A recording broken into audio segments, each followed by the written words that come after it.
Macbeth, Act 1, Scene 1. Fair is foul, and foul is fair. A paradox, a combination of the contradictory features, the ambiguities, the double meaning of witchcraft itself. To delve into this further, let's take the example of the Reverend Ralph Josian of early modern England, a minister who in his diary writes about having lost a dearly loved daughter. In coming to grips with this misfortune, he sought, like any deeply pious person should, the official position of the Church of England, which was, if a person suffered any misfortune, it must be the result of divine providence. It was either a test of your faith, think of Job, or on the other hand, it was a judgment on your sin. The only proper response to misfortune was to search one's own heart for the possible cures to such divine intervention, to pray, to repent, to trust in God's providential purposes. And so the Reverend, deeply pious as he was, searched his heart as to why God should have taken her away.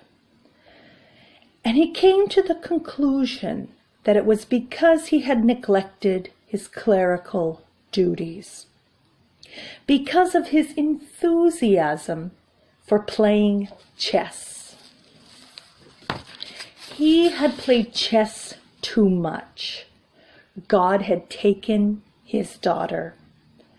That is the conclusion he came to, and he gave up playing chess.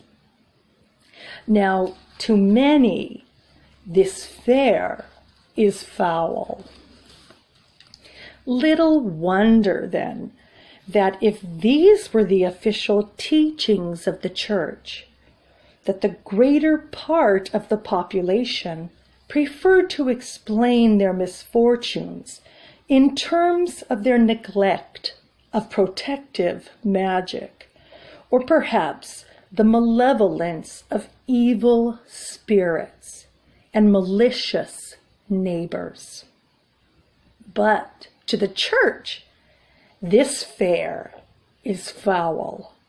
The Church rejected magical means of relief. God could not be commanded by spells and incantations. Therefore, if there was any such response to such practices, it must be from evil spirits. Fair is foul, and foul is fair. Interestingly, also describes the sociology and psychology behind the accusations of witchcraft. To delve into this further, let's look at the classic case of witchcraft.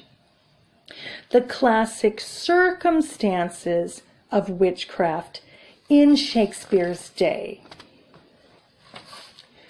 Witches were usually women, and they were frequently elderly women. Witches were often poorer than their alleged victims. And it often began when someone was turned away having been begging or asking for a favor of some kind. And in a period of economic distress, neighbors feeling the pinch may be less willing to show charity, less willing to help. They might feel uncomfortable about that. They might feel rather guilty about that.